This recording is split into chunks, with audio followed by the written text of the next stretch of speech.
Welcome to the ACEIT podcast, where we turn science into sense. This is season 10, and in this season, we will provide 10 knowledge-packed episodes with the hopes of helping listeners understand what we can all learn from current research on overdose. It's a hard topic to discuss, but critically important information to know. So I am honored that you're with us. I'm Danielle Rudes, your host, and this is ACEIT.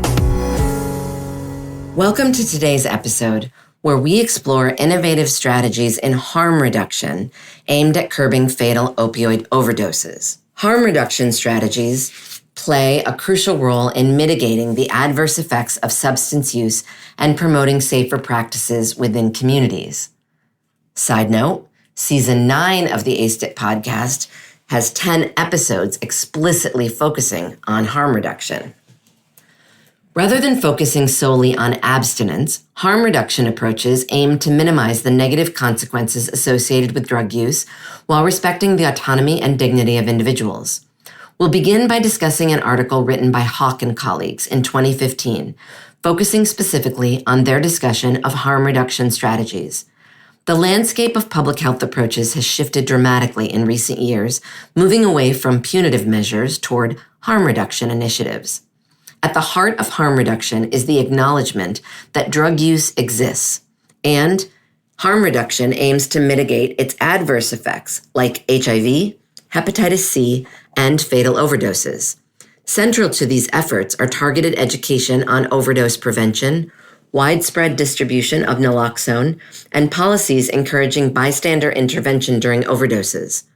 Certain populations face significantly elevated risks, including those with high-dose opioid prescriptions, individuals recently released from incarceration, and those combining opioids with alcohol or benzodiazepines. Hawk and colleagues discuss the role of emergency departments, having emerged as critical intervention points, offering unique opportunities for overdose education and naloxone distribution, especially to high-risk patients. A notable example of effective intervention is the Opioid Education and Naloxone Distribution Programs, OEND, implemented in emergency departments. This initiative demonstrated feasibility and acceptance among high-risk populations, highlighting its potential to save lives in critical moments.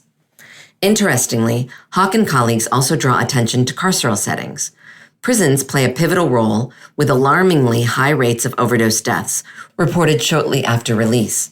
Efforts to provide overdose education and naloxone to individuals who are incarcerated pre-release show promise, but require further evaluation to gauge their impact.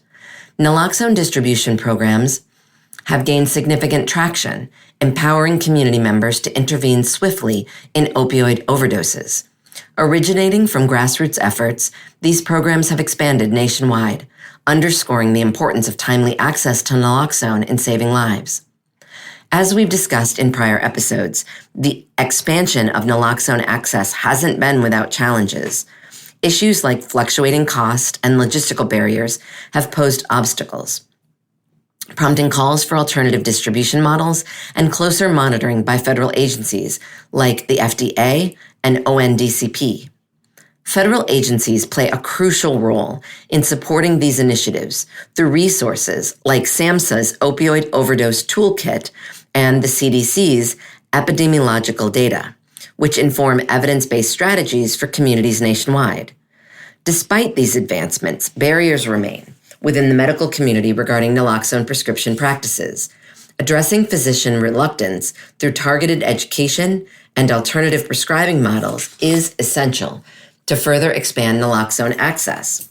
State-level policies, including Good Samaritan and naloxone laws, are pivotal in encouraging bystander assistance during overdoses. These laws provide legal protections vital for overcoming fears of legal repercussions among those witnessing overdoses. Reflecting on state implementations, Washington's 911 Good Samaritan law serves as a case study. Despite initial awareness challenges, subsequent educational efforts significantly increased its effectiveness among high-risk opioid users and law enforcement. Hawk and colleagues conclude their article by looking ahead. calling for continued research in evaluating the impact of these initiatives and refining strategies for maximum effectiveness. The evolving landscape underscores a growing consensus on harm reduction as a cornerstone of public health policy. And of course, other researchers have more recently responded to this call. In a 2022 article published by Mullaney and colleagues in The Lancet, the authors conduct a scoping review of articles aimed to explore the range of harm reduction interventions specifically tailored to equity-deserving populations, including racialized groups, Indigenous people, LGBTQIA2S+ individuals, people with disabilities, and women. The review searched through 10 databases up to July 2021, focusing on studies from New Zealand, Australia, Canada, and the US that assessed, implemented, or evaluated harm reduction strategies for opioid use within these populations. From over 12,000 citations screened, 15 studies met the criteria, with opioid agonist treatment, OAT, emerging as the most common intervention, particularly among women, including pregnant and postpartum peoples. Other interventions included overdose prevention, drug testing equipment, and outreach programs, with peer support and education for safer use. The findings underscored a significant gap in the research for populations such as those with disabilities and LGBTQIA2S+ individuals, indicating a pressing need for more inclusive and targeted approaches. Despite the prominence of OAT programs, the review highlighted the limited scope of current harm reduction efforts in addressing the full spectrum of social experiences among opioid users. Moreover, it emphasized the historical roots of harm reduction as a grassroots movement, challenging biomedical paradigms of drug use, calling for greater recognition of these origins within academic and policy frameworks. Integrating these insights with our earlier discussion on naloxone distribution and Good Samaritan laws, it becomes evident that advancing harm reduction requires not only broadening access to interventions like naloxone, but also ensuring these efforts are inclusive and responsive to diverse community needs. As we navigate forward, bridging these gaps in research and practice is essential to effectively combating the opioid crisis and promoting equitable health outcomes for all. Finally, in a 2024 article by Ellis and colleagues, the authors explore the evaluation of harm reduction policies and initiatives aimed at addressing opioid use disorder. Often, these initiatives are not focused solely on achieving abstinence, but rather on reducing the negative consequences associated with opioid use. The authors note that evaluation of harm reduction efforts needs to consider outcomes beyond just opioid use reduction. Many individuals accessing these services are not seeking treatment. So alternative outcomes such as reductions in opioid use disorder symptoms or related consequences are crucial metrics. The authors highlight what some of these may be. 1. Substance co-use considerations. Given the high prevalence of co-use of substances among those with opioid use disorder, harm reduction strategies should also aim to reduce simultaneous substance use, which significantly increases risks like overdose and respiratory depression. 2. Safer opioid use practices. Harm reduction programs target safer opioid use practices such as naloxone availability, needle sterilization, and alternative drug administration routes. These practices contribute to reducing overdose events and improving safety in opioid use contexts. 3. Overdose as an endpoint. Fatal and non-fatal overdose events are critical endpoints in evaluating harm reduction initiatives. Studies on safe consumption sites and naloxone distribution have shown promising results in reducing overdose mortality, though challenges like imprecise death certificates and stigma associated with non-fatal overdose reporting remain. 4. Emergency medical services use as an indicator. Considering emergency medical services as a proxy for non-fatal overdose incidents could provide complementary insights into the effectiveness of harm reduction strategies. 5. Improvements in community functioning. Beyond substance use reduction, harm reduction initiatives aim to enhance community functioning. Financial stability, achieved through stable housing, employment, and reduced substance-related spending, serves as a critical metric. Programs like Housing First and decriminalization efforts play pivotal roles by potentially increasing employment and housing opportunities while minimizing interactions with the criminal legal system. 6. Psychological and physical health outcomes. Co-occurring disorders are prevalent among those with opioid use disorder, significantly impacting quality of life.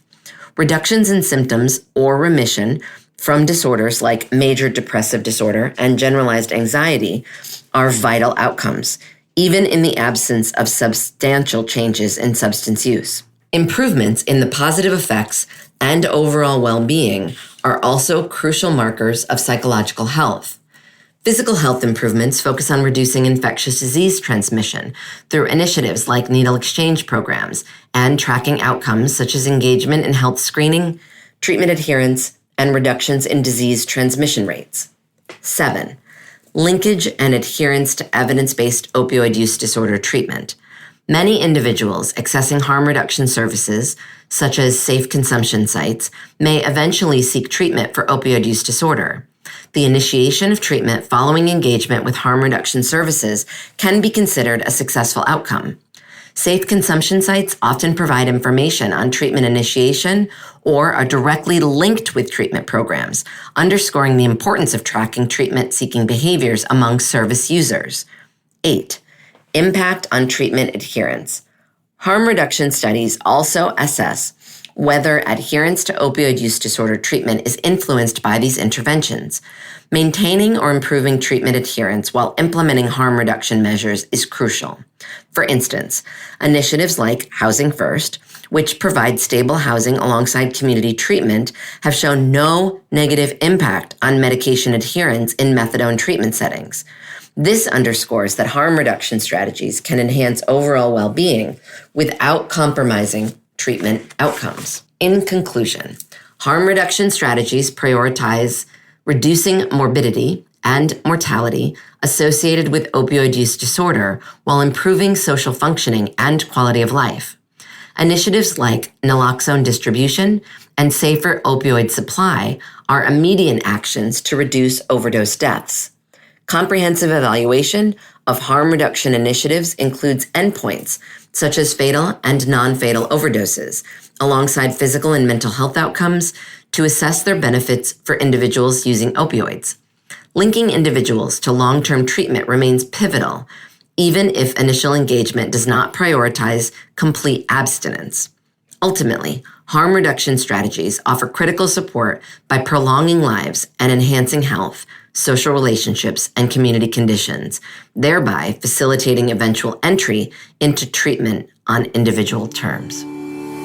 Thank you for listening to the ACEDIT podcast. We love hearing from you, so if you have comments, topics to suggest, or some science you'd like us to cover in a future season, please write me, Danielle Rudes, at Sam Houston State University. My email is drudes@shsu.edu. And as always, thank you to the Justice Community Opioid Innovation Network, or JCOIN's Coordination and Translation Center, funded by the National Institute on Drug Abuse, housed at George Mason University, where this podcast originated. Thank you to our fabulous scriptwriters, Dr. Chelsea Narvi from Sam Houston State University and SHSU master student Jalen Magana. And a huge and heartfelt thank you to Jason Luchin and the team at Slonky LLC for their wonderful production, as always. Tune in again soon for another episode of ACEDIT.